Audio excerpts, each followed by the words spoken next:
Arkadaşlar servisimize MacBook Air geldi. Bataryası arızalıymış. Cihazım arkadaşlar orijinal batarya takacağız. Piyasada orijinal adı altında. Yani satılan bataryadan orijinal olmayanları da var arkadaşlar. İsteyen olursa aşağıdaki linkten paylaşabilirim. Orijinal batarya siparişi verebilirsiniz.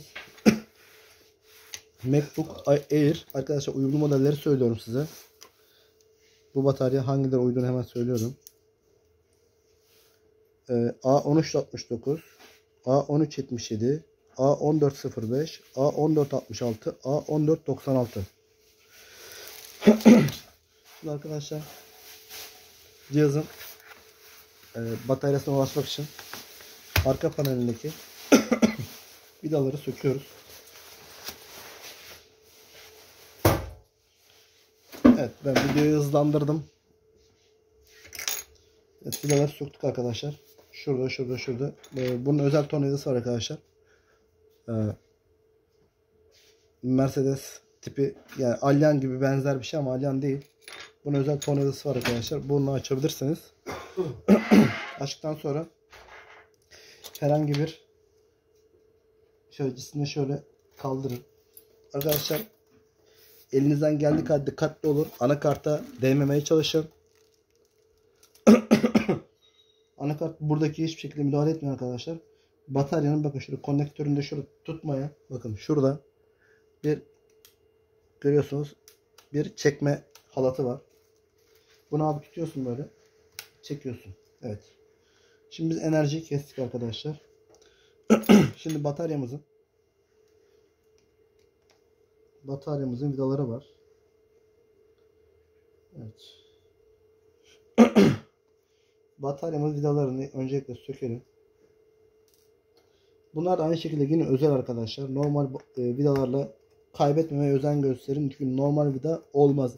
Her günde size MacBook Air batarya değişimi gelmiyor ki arttırasınız. Yani o yüzden bunlara arkadaşlar dikkat edin. Evet. Sadece alt panelde, bakın alt panelde sadece küçük vida var. Buradaki alt panelde de gördüğünüz gibi küçük vida var. Altlar küçüktür. Üstlerde evet, büyük vida geliyor arkadaşlar. Bunları söktükten sonra şöyle bir göz kontrolü yapalım. Herhangi bir şey var mı diye. Evet, bataryamızı yerinden aldık. Yani batarya değişimi çok zor değil arkadaşlar. Bakın şimdi orijinal, evet, bataryamız gördüğünüz gibi arkadaşlar biraz yani artık kötüleşmeye başlamış. Normaldir. Şimdi arkadaşlar orijinal bataryamızı evet, orijinal bataryamızı arkadaşlar şimdi çıkaralım. Orijinal diye satılan piyasada orijinal olmayan bataryalar da mevcut arkadaşlar. Bunlara dikkat edin. Bakın arkasında seri numarasına kadar mevcut. Serial numarası da var. Görüyorsunuz. Şimdi bunu şöyle alalım. Arkadaşlar mümkün olduğunca elinizi kesinlikle arkadaşlar kartın üzerinde hiçbir şekilde gezdirmeyin. Ya da dikkatli olun, yani uğraşmayın fazla cihazla.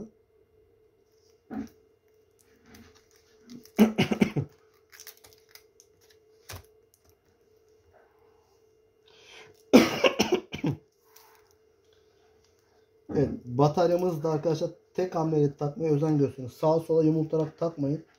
Yani yazık günah, ucuz bir cihaz değil.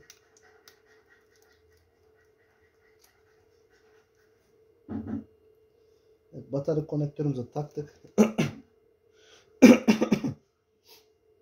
Bakın arkadaşlar, bu zaten burada. Bakın yazan.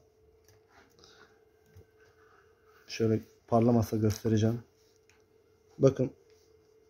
Designed by Apple California yazısı mevcut arkadaşlar. Bu sadece bu modele değil, birkaç tane daha modele uyuyor. Ben en başta saymıştım arkadaşlar. Bu cihazların hepsine uyan bir batarya arkadaşlar. Tamam, orijinal bataryada fiyat farkı var, illaki var arkadaşlar, ama tabii ki değer. Yani bu cihazı kullanıyorsanız, şahsi kullanıyorsanız değer. Ama müşteri derse ki ben yan sanayi istiyorum, o ayrı bir şey tabii. Ona bir şey diyemem.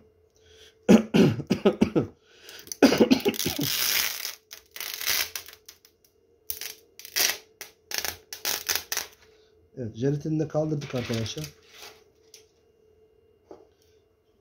Bir de montajlarını dikkatli bir şekilde yapalım. Yan sanayiler genelde, yanlış olmasın, 1200-1300 bandında arkadaşlar.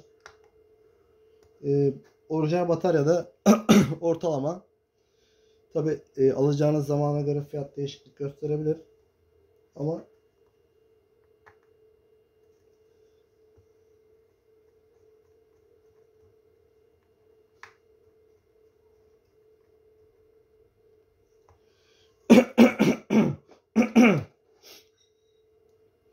fiyat değişikliği gösterebilir.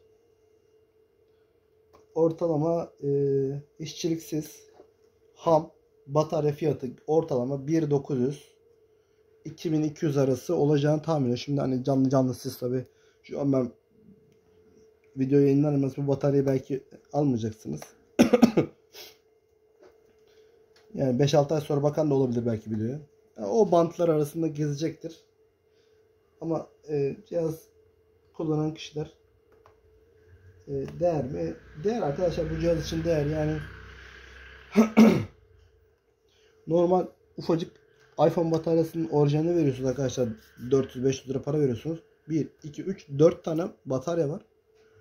Yani düşünün artık yani. Hani ağırlığına göre vermiyorlar ama düşünün artık yani. Sistem bu şekilde arkadaşlar. Daha sonra dikkatli bir şekilde arkadaşlar, düzgün bir şekilde tekrardan kapağımızı yerine kapatıyoruz. Evet, kapağını dikkatli bir şekilde yerine oturttuktan sonra arkadaşlar, şuradaki 2 tane vida uzun, diğerlerinin hepsi küçük arkadaşlar, unutmayın. Uzun vida yanlışlıkla buraya sallarsanız kasayı patlatırsınız, ona dikkat edin.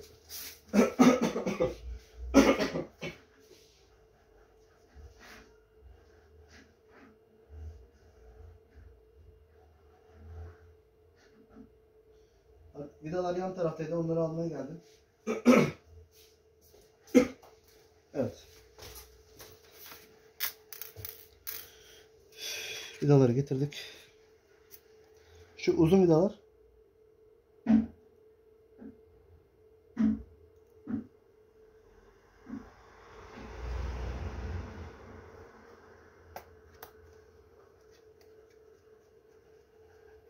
evet, uzun vidalar bu ikisi arkadaşlar.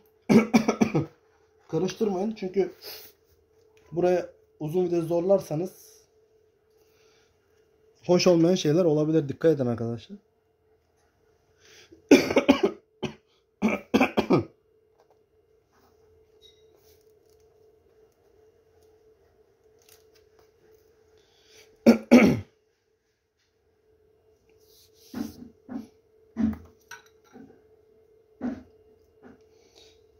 Evet, işlemlerimizi bitirmek üzereyiz.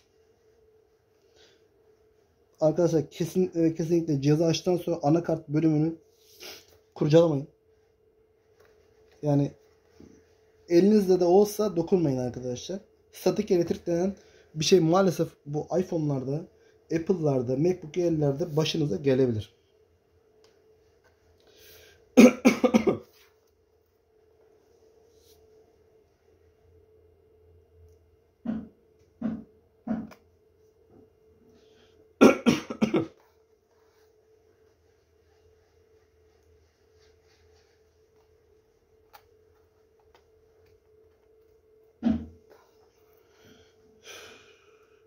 Evet.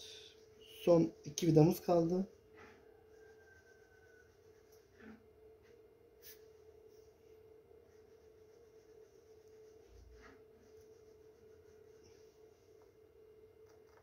Vidaları arkadaşlar yalama yapmamaya dikkat edin. Yaparsanız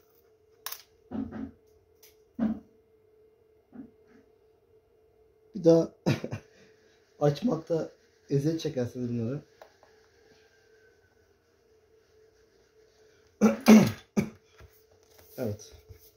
Bataryamızı değiştirdikten sonra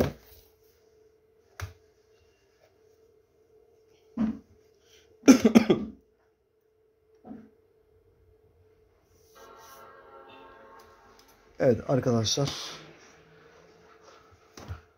cihazımız açılışını gerçekleştirdi. Gördüğünüz gibi.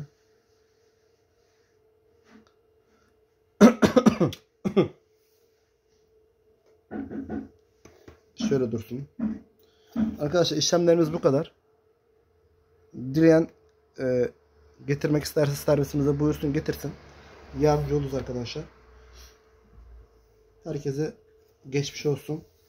Orijinal batarya taktırmak isteyen arkadaşlar buyursun, servisimize getirsin arkadaşlar. Yapamazsanız eğer. Yapabilirseniz zaten link verdim. Oradan sipariş geçip yapabilirsiniz. Arkadaşlar videomuz bu kadar. Herkese geçmiş olsun. Güle güle kullanın.